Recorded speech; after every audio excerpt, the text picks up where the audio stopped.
What about points and maps like Paraiso in a second if you just don't have verticality or just fricked? Congratulations. Now you understand my problem with Paraiso. Somebody asked me in chat last stream my problems with Paraiso. You guys want to know my problems with Paraiso? Let's do it. With the disclaimer that I think the Overwatch map design team has done an amazing job on many of the maps, recently especially, and many of the reworks. But Paraiso is just horrific. It's just horrific. Okay, so let's talk about the horrific aspect. We still have not learned our lesson about wasted space, where you have all this development time into this beautiful area, which nobody gives a frick about because not only is it unusable because it's completely naked, exposed, there's no health packs, there's nothing of relevance here, but also because there's no reason for anybody to take fights here. Now, you could argue that like maybe they just want it for the aesthetics. I mean, I guess.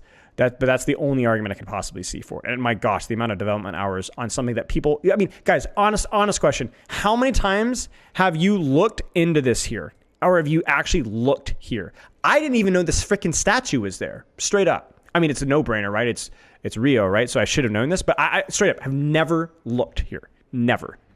I've looked here. I've just never have. And that's my problem. Is like, to me, the whole point of art design is that you should be able to put nuggets that the game design encourages you to appreciate. And it just doesn't happen. Which is, I think, a huge shame. It's a shame. It's beautiful. It's great. I mean, look at this. This is insane. Wow, incredible. And that's the map design, game design problem. I mean, what's the purpose of this building? It's just a big... Okay, so let's keep going. Wasted space. No cover, no health packs, no reason for defenders to be here. Nothing. I mean, you could even just blow out these things and lay them here. Think about this. If they moved these to, like, let's say here, and then just exploded this building, like completely reworked, like staircases, and had like an alternate route to high ground, maybe. This building is completely pointless. It's good for cover, but there's no like reason for anybody to ever use it besides just a big block of cover. Like this is like a big no-no, right? You almost never just want a big chunky building. You can, if you want cover, you do things like this, things that add texture, right? And that are, you have to kind of consciously use them. This is a big no-no. You don't do this. This is a big no. I say as if I'm an authority here, but I'm going to pretend I'm an authority for the case of this discussion. Terrible. Terrible. Terrible. This is mostly fine, although rotations are way too compressed because there's not enough air. There's not enough ability to take high ground from either this here or from this angle here. I'm going to blame more right side. This, I feel like, is a lot more wasted space. So it's very difficult for attackers to push. So it's very naked to walk uphill. The only real option that you have is to go underneath, which then exactly exposes you to the threats here. It's terrible. Again, we talked about no pathing from here. This is mostly fine. This is probably the best part. Like once you get to around here, there's enough dynamics and nuance to this cover. There's multiple ways to attack high ground. There's ups and downs. There's some cover here. You can go this way. And then we get to the real stinker here, which is this. Not only is this undefender, unattacker favored, it's basically just if you can play this back corner here, you're fine. If otherwise, you're fricked. But there's also no way for many characters that aren't hit scan to progress their positions. Like Overwatch is a game about progressive angles and progressive positions for characters that can't shoot their guns as effectively as others. There is no way to do this here. The only option that most flankers have is to come up through here, and it just feels ridiculously myopic and limited. And it also feels bad for hit scan. The defenders, it's also naked and exposed. It makes everybody miserable. There are legitimately tank characters that once they get to here, you actually can't do anything. If you have super mobile characters like Ball, Malga, you can do some things. But like if you're here for like Roadhog, Zarya to a lesser extent, even slower characters like Diva, there's just nothing you can do. There's just nothing you can do. And even a character like Reinhardt can flank and like walk up the height, but Reinhardt can't even just like walk the corner and force point because he's too exposed. It's terrible. There's no cover anywhere at any point in time, and there's no way to gap close anywhere at any point in time. So this is terrible. Then we go to second point. Now, one of the rules of escort/hybrid, one of the quiet little rules here, is that you kind of want the defenders to not have perfect vision of the point at all times. In other words, the reason one of the attacker's win cons, I hate using that term, but is that they can, in theory, push the objective far enough to where the defenders kind of have to compromise their position to stop it, right? The problem with that is that the defending high ground here, if you have the right characters for it, have kind of a good, strong sightline, off-angle split, almost for the entirety of the cart push. Almost at no time do you compromise your defender's advantage to stop payload. You could base, it's almost impossible to force cart here. You just get murdered. And then to make matters worse, for the attackers, usually you have like an uphill close choke battle for a small angle that doesn't feel very good, right?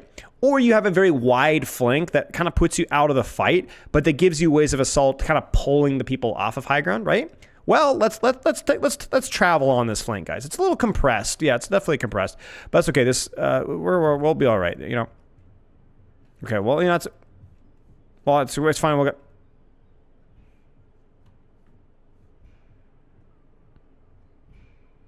Well, it's fine. I'll just take high ground and just be like.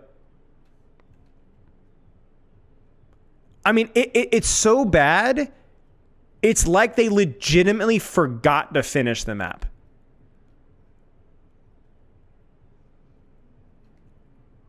Really, I listen. I am Mr. PMA nuance guy. There's no redeeming of it. This is horrific. Like the fact that there isn't a staircase or a door or an elevator or anything here is unbelievable. Criminal. It's literally built for these connections too. I mean, what is this? What is this little oasis here? What is the point? Remove the wall. You know what I'm saying? Like, for crying out loud. This is where you have to make compromises about what's realistic and what is it actually like and pottery or whatever. This doesn't work, man. What a joke. Like, this entire area of this map, like basically almost the entirety of my screen is a joke. And that's not even talking about the problems of the high ground here, which is slightly better for defenders than the first point, but it's infinitely worse for the attackers because there's no real way to contest high ground here without actively contesting something that's already defender's advantage. And not to mention, you got to cross Guam to get anywhere. Like, even if you get this building, you're still dry turning a corner into a short sightline here. Or you're long peeking into total nudity. There's nowhere to go. And then if you push out here, again, nowhere to go. No cover, no health packs, no nothing. Literally nothing. The only thing you can do as attackers is brute force and hopefully poke from here if you have the characters for it. Hope that you have the verticality approach from here, or just give up. Because this doesn't do anything. This is meaningless. This is fine. Like, this little section here is fine. Like, if we just could like pull this building out and put it somewhere else, but it doesn't fit anywhere else. It doesn't provide any of the solutions for gap closing whatsoever. Oh yeah, and then there's this entire like high effort spawn room, which is just like, well, that's fine. The basketball room? That's not the basketball room. What basketball room? Where? Here? No, this is a butcher, I think.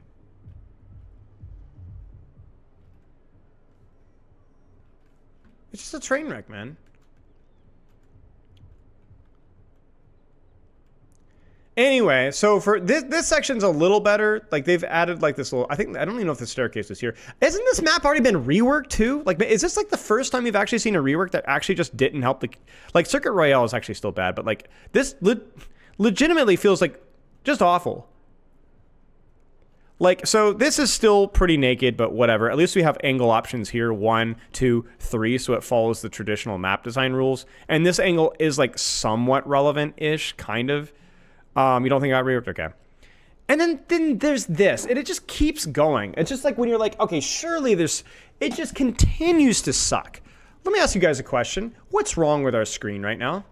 What's wrong with my screen right now? Do you see it? What's wrong? We have high ground leads to nowhere. Nook, which I legitimately do not understand what the purpose of this nook is, because it's impossible to get to and impossible to get out of, and not even a health pack. And then a rotational option that's connected to nowhere.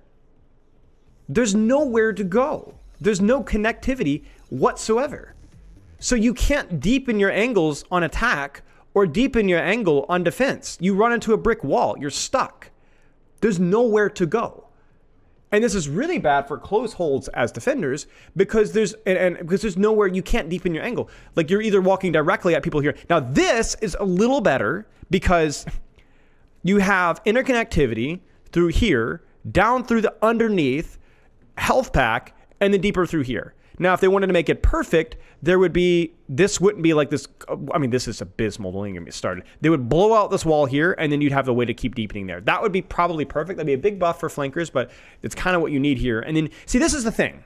You open up rooms, you buff flankers. But then you can provide better, like fewer hard cover options, better sightlines, and then buff hit scan. So it becomes more of a balance of like sightlines versus flanks, right? There's none of this here. The sightlines suck. They're completely naked. And then the flanks sunk too. Everybody's unhappy here. This is also, I think, just not a great design thing here. I think, well, I'm being a bit nitpicky, but yeah, this feels like a little bit wasted. This feels super awkward. It's again another one of those situations where like I like the interconnectivity through underneath, but again, there needs to be at least a small choke to go through here. Everything in Paraiso follows essentially what I would call the 2-lane theory. And sometimes even the 1-lane theory, because the other lane is so incredibly bad that it might as well not even exist.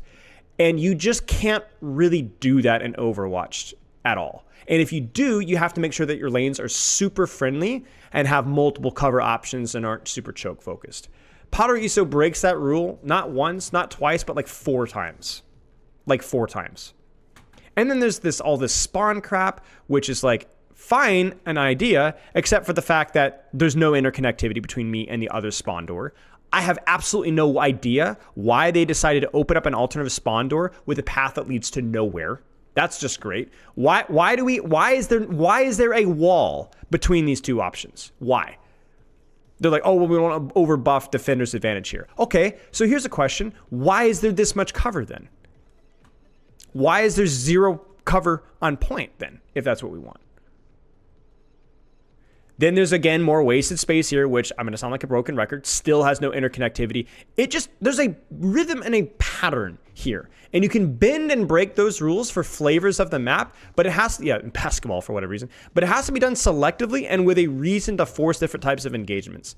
Paraiso is a ugly sore thumb, which is a shame because it is a pretty cool looking and very unique map, but it is one of the worst, it might be the worst designed map in all of Overwatch. In fact, it might even be worse than a lot of the Overwatch 1 2CP map designs, because at least 2CP could blame its game mode and not its maps for a lot of its problems.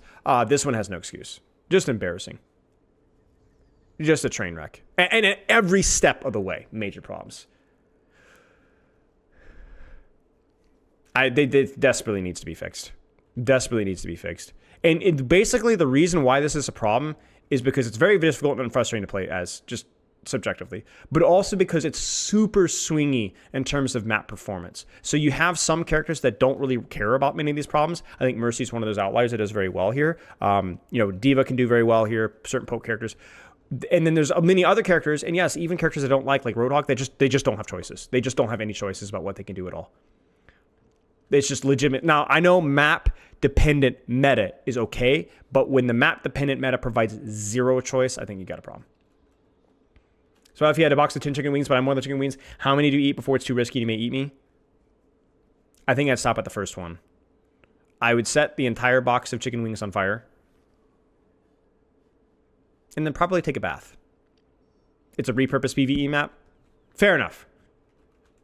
But I think our expectations of quality and something that's been in the game for, 3 years, should be a little higher. Should be a little higher. You know what I'm saying? We should be higher. Come on. We've had this game, this has been in this for 3 years, right? And the thing is about this is I don't know the amount of work it takes for map designs, but it can't be as intensive as like an in-depth new hero or a hero rework. Like, come on.